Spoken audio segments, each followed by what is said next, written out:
Clinton Miner here from Sage Sawtooth Bushcraft. We're going to do things a little different today.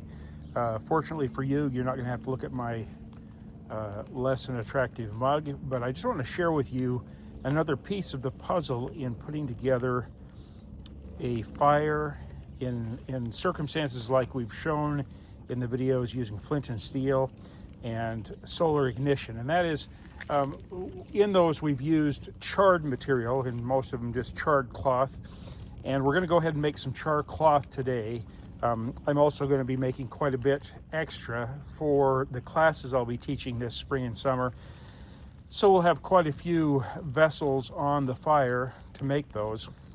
But I want to talk to you about just how simple it is to put that char cloth together and some options you can look at in doing that. I'm going to start off with the always available and everywhere found essentially Altoid tin, and that's what I've got here. We buy those for some of the kits we put together, and these work very well to make char cloth for a couple of reasons. One of those is they are metal. They're easy to work with. I've put some denim in there from a pair of jeans that I cut up, as well as a bandana that I have cut up. I did those two things for the demonstration today because I think it shows the different types of natural material you can use. You need to stick with either cotton or linen, some type of natural material.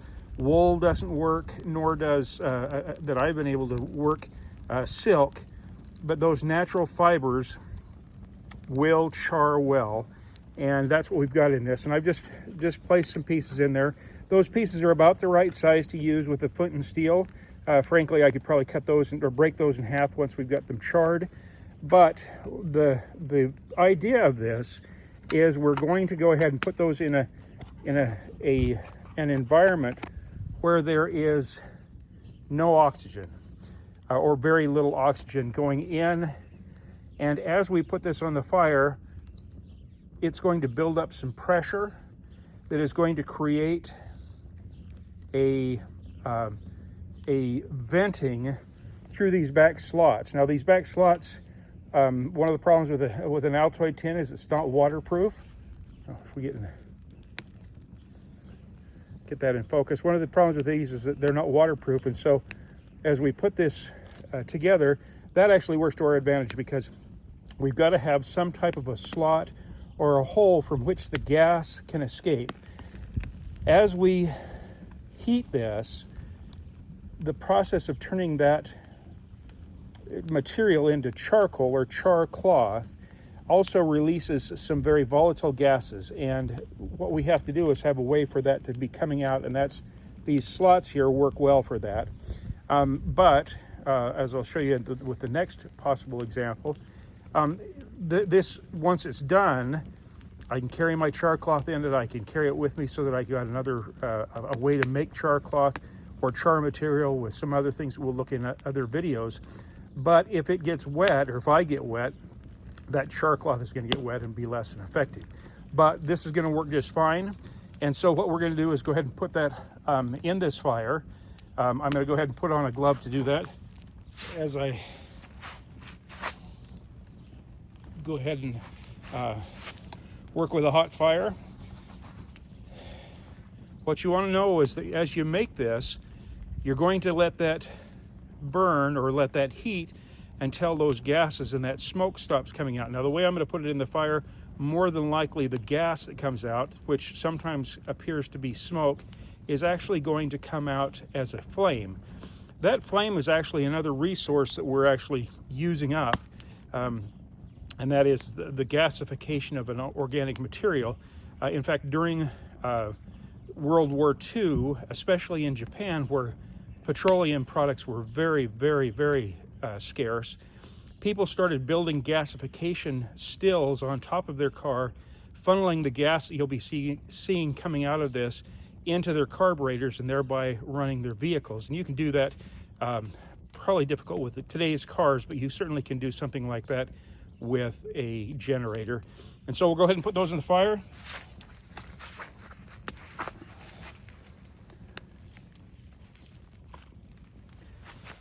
And as we see that start to heat up, excuse me, as we see that start to heat up, we'll start seeing gas spouting out of those those vents in the back, and with that, we'll know that we are charring that cloth inside. As I understand it, and as my experience shows, you really can't overheat this as long as you leave that closed when you're done until it cools off. So even after the smoke or the venting fire stops coming out, if you leave it in a little too long, you're not going to ruin your char cloth. But the way you can ruin your char cloth is by opening that tin before the cooling period happens, because once you introduce oxygen to that charred material, if it's still hot, it will burst into flames or at least disintegrate and be of no value. Now, the next thing I want to show you is a different tin that I use. This is instead of that clamshell tin that has the hinges on the back that become vents, this is a full sealed, let's see if I can get this open without dumping everything out, a full sealed tin that is 2 pieces. And the value to this is it, before I did a modification, is completely waterproof or very, very water resistant. Again, I've put the denim and the bandana in this, but what I've done is I've simply taken, I put it together, try not to have any of that out. I put it together, and then I drilled a small hole in this through both the top section and the bottom section. You can see those 2 holes. And because I did that when it was put together, it lines up. Now, what I can do is, as I use this for my vessel to create my charred cloth, I leave that hole set up so that the air or the gas can come out of that. But when I use, once I've got my char cloth made and it's cooled off, what I can do then is I can turn the whole lid around and seal that. And now I've got both of those holes covered, and I've got a watertight container, at least a very water resistant container that I can carry my char cloth in. And this is my more preferred method of doing this. And again, these are tins that you can buy online pretty easily. That you can buy them round or rectangular like this, about the same size as the Altoid size tin. But I'm going to go ahead and put that one in the fire as well. Get my glove back on. If you look closely there, you can see coming out of those vents, there's actually fire coming out of those vents, and that is that gasification that we talked about. So that really makes for the process we're looking for.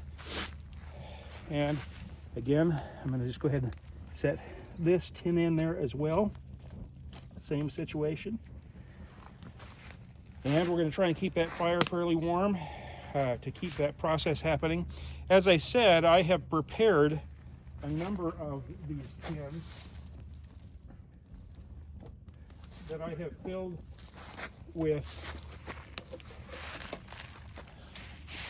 the rest of the denim from that pair of jeans I talked about. And what I'm going to be doing is using a lot of this over the next few months as I teach classes. You'll see what I do is at the dollar store I bought this tin and this tin as a set. This one was inside this one, and I have filled both of those with that pair of jeans. And then what I've done is poked a hole, and my hole's a little big, so I'll have to cover that up or plug that when I'm done, in the side of these. And I'm going to go ahead, like I say, and put the same kind of situation. We're going to go ahead and put those right in the fire and get the process going of charring this material.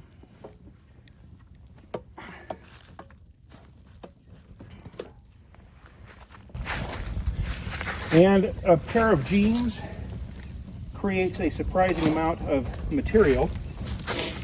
So I also have a large cookie tin that once again I have created a hole in. I'll put that in the fire as well. And that I've placed some holes in. There's the hole in that one. And there's the hole in that one. I'm gonna go ahead and put those in the fire as well. What this kind of illustrates, besides the process, is really how much char material you get from a very small thing. So if I was in the wild and I had to cut off the bottom of my shirt, wearing a cotton shirt of course, or I had to cut up part of one of my bandanas, I don't have to use the whole thing. A portion of a bandana would be more than enough to get the process going that would make it possible to make the char cloth I need for a bunch of fires. So there we go. Try and get that fire going all the way around all of these. Not sure what we're going to be able to do with that big one, but let's see if we can't get that going too. You're looking at all of these chunks of 2x4 I've got.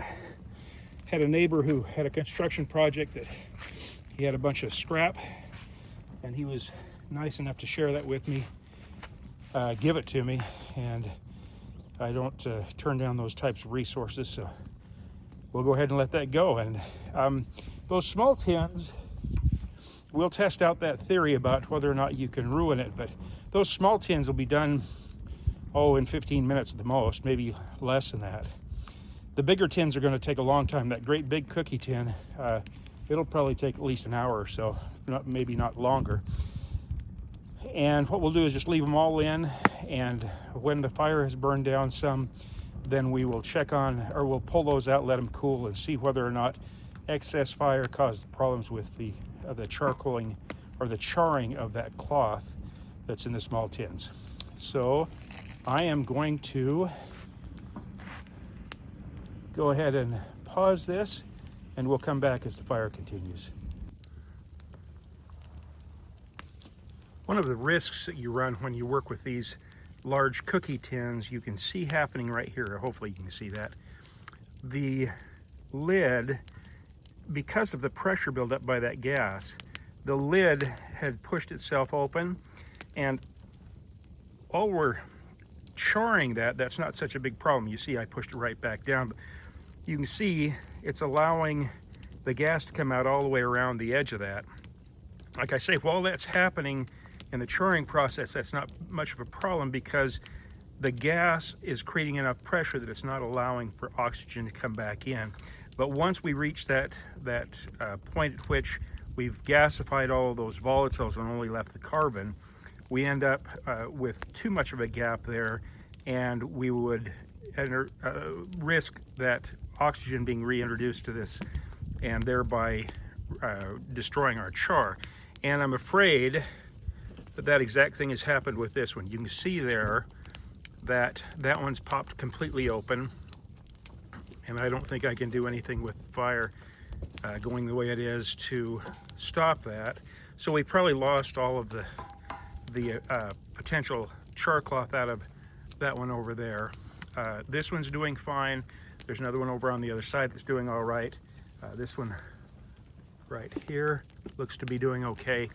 One of the things you can do is wire that down or put a pin through it, something like that. In this situation where I've got as much as I have, I'm not too worried about it. Frankly, the only reason I did this many tins was because I didn't want to just throw away or have to store the pieces of those old worn out, or that pair of old worn out jeans. So we'll just go ahead and go forward with this, and it'll give us the opportunity with this tin over here that's left open to show you what happens as compared to the ones that have stayed closed. I've taken the phone out and I'm holding it in my hand, but I'll show you what's happened. If you remember just a moment ago, I went ahead and pushed this down, but that pressure in there, you can see that fire coming around all the way around, because again, push it down, and as soon as I push that up or down, it just presses back up. So we'll just keep an eye on that, put some weight on it, and as the process finishes up, we'll make sure that it is closed. But I wanted to show you that that's one of the risks you run when we're doing this. Keep an eye on your vessels. All right, as you can see, this fire is burned down pretty substantially. I am going to go ahead and let it burn some more, and in fact I may even put some more wood on for some of these bigger vessels. The big cookie jar I think still needs some fire. You can see, grab my stick here. You can see that this tin not only broke open but warped, so I'm sure whatever was in there just burnt with the fire. This one seems to be okay, this one seems to be okay, this one seems to be okay. You can see right here the hole where I vented it, and there's nothing coming out of that anymore. The big cookie tin I think is about done too, but we'll just go ahead and leave those in for right now. But what I am going to do is pull out the two small tins that we put in there. And I apologize if you have to see my ugly face. We'll go ahead and put those over here. Make sure that that Altoid tin had popped open a little bit, just like the other tins, and we'll go ahead and let it sit. Smoke coming off from that is because my tongs had a little bit of beeswax on them. I use those for dipping the beeswax products that we make. And we'll go ahead and let those sit for a little bit, and once they've cooled, excuse me, by the way, it's been almost a whole hour since I started putting these vessels in, so we'll let those cool for a few minutes, and once they've cooled some, then we will take a look at how they have held up and whether we got the char cloth we were looking for. All right, it's been about 15 minutes since I pulled those tins out of the fire. You can see there's still some heat in there, and we'll go ahead and leave those other vessels in there for the time being. But we're going to go ahead and open these smaller vessels up, see if we totally annihilated the material inside or if we accomplished what we were trying to accomplish. So I'm going to go ahead and just turn this down like this. And the first thing I'm going to do is pull out the actual tin that is doesn't have the hinges on it. We drilled the hole in there. You can see must have had some kind of a paint coating on the outside. It isn't one that we typically buy. It was one that came with some kind of ferro rods in it or something like that. But we'll go ahead and open that up then. Kind of not welded shut, but I'm sure it's that paint that has caused a little bit of extra friction here. A little bit at a time. Just my luck, I dump it out all over. By the way, this was cold quite a while ago, but we'll go ahead and open that up. And okay, we've got a bunch of the paint from the inside of the tin. We've got the material from the jeans that is pretty heavy, and then the material from the bandana that is pretty light, pretty thin. You can see that it's almost translucent, but that's still going to catch an ember, and we can take a couple pieces of that and use it well enough. And that's another reason to carry a bandana. Now, what I've got here, of course, the smoke started to come over here, but you can see here that I've got the holes on the same side. Now that I'm going to go ahead and protect that, I'm going to turn the top of this around, and as I close this, what we will get is a covering of that hole, so that now I have a much more water resistant container that I can keep that char material in there. Let's see, there we go. And I don't need to worry about it getting wet and being damp when I need to use it. So that's that container. Now we've got the Altoid type container, and Again, that came out pretty well. It actually popped a little bit when it was in the fire, so hopefully we didn't get too much oxygen in there, but we'll go ahead and open that up, take a look.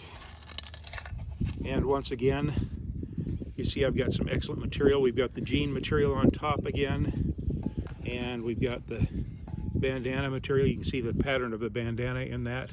And that'll all catch spark very well. You see that it shrinks down a lot. I had that pretty full. It shrunk down quite a bit. In fact, I can probably take all of this and put it in the watertight container, and that way I've got a substantial amount of that. But it turned out real well. I had it, if you remember, it was right in the middle of that worst, hottest part of that fire for about almost an hour, and it did not destroy this material. So you really don't have to worry about destroying it as long as you keep that closed. And we will look at some of the bigger containers here in a little while, but that shows you the process for creating char material that you need to start fires with a flint and steel, with a solar ignition. It also works well actually with a ferrocerium rod. You throw a spark on that, you get a nice long ember that you can go ahead and burn, and or that will continue to smolder, so you can put it into a bird's nest and get a fire going like we've shown in previous videos. So with the tin that popped open, I'm going to show you part of the problem with opening them too soon. This is actually pretty cool to the touch, but when I open that up,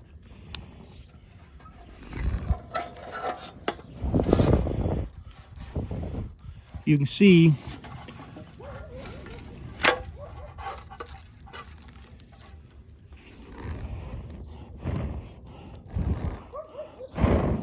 I've actually got an ember in there, and that's what happens when you open it too soon. You need to let that completely die down. This one I actually can't close because it's actually all warped and bent out of shape, so that really is a loss there. That was a bunch of the thread from when I pulled that pair of jeans apart, and we're going to go ahead and see if I can't stop that combustion. I doubt it, but we'll go ahead and let that cool. The other ones are all still cooling, so we'll just go ahead and let them cool off, and we'll look at those in a little bit. All right, I'm just going to open up one of these bigger tins. Not sure what to expect. I have a fairly good size hole, so hopefully that did not impact the process, but we'll go ahead and open it up and see. And it is cold to the touch on both top and bottom, so I think we should be okay. And in this one, I've forgotten what I put in this. With this one I believe this is jute rope that I bought at the dollar store, and it has charred beautifully. It's going to make some extremely good charred material for catching sparks. That's what that one is. That looks real good. I think that's the other one that I have here is one of the smaller round tins, and what I've got in it, if I remember correctly now that I opened that last one, is some it was some cotton rope, and apparently it wasn't all cotton because it is not charred appropriately. It's kind of crystallized more than that, and that's one of the things I find quite often when it says it's 100% cotton. Quite often what you've got is some synthetic material in there. That may still catch a spark okay. Probably will work okay with solar ignition. Try and give you a little better vista of that. Let's try this. So you can see though it's pretty crunchy and hard, so it's not got that same, that same surface that catches that spark so well, but we'll try that with some solar ignition at some point. Again, that was supposed to be 100% cotton rope that I got again at the dollar store, and quite often when I get that stuff that says it's all cotton, especially when it's made overseas, it has got some other synthetics in it that when it burns, it doesn't burn like cotton. It burns like it's got some plastic in there. So that's going on with that one. We'll go ahead and close that one up. This is another one that I put. These are rolled up pieces of that. It's actually the hem at the bottom of that jean. That makes really, really great char material. I've got rolls of the actual jean material that we'll use. We'll break off pieces of that and use it for char cloth, or excuse me, for both solar ignition and sparks from a flint and steel, an actual steel with flint. And that turned out very well. I was a little worried that I had made the hole too big, but it does not seem to have affected that, and we've got some excellent material in that. These tins will be better next time too, because they won't have that paint that is flecking out all over everything. And oh, we're going to go ahead and be brave. This is that great big tin. Okay, look at that. That is a whole bunch of those rolled up pieces of the jeans that I cut up, and it has charred beautifully. It is charred all the way through. It's brittle enough that it feels right, and not brittle, but falls apart well enough that it feels like it's going to work really well for char cloth, but it is not that crunchy like the cotton rope. And it looks like one of the problems I've had in the past with making these rolls is that the center doesn't get charred as well as the outside, but these look like they charred all the way through. So we've got some excellent material we can use for making fires, and that should get me through the summer with the youth programs I'll be teaching. That is the process of making charred material. In future videos, we'll make some charred material out of other natural materials, punk wood, regular wood, cattails, some other things. But now you've seen that, and one of the things I feel about this is it's kind of like, it reminds me of the line from Lord of the Rings. It's one ring to rule them all and one ring to bind them. That first fire that you get going, whether that's with matches or with some other more modern material, or if you just start from a bow drill or something like that, it is a good thing to do to create some charred material, because that speeds up that process and makes it much easier. That one fire always needs to be creating some char, and as you look forward into the future, you need to be looking to always have that charred material with you. Don't ever let that tin get empty. Make sure that as you build fires each day, or in your processes, that you keep that char tin full, so you have what you need to start the fires. By doing that, you're prepared, and as we say here at Sage Sawtooth Bushcraft, if you're prepared, you're never really lost. Thank you.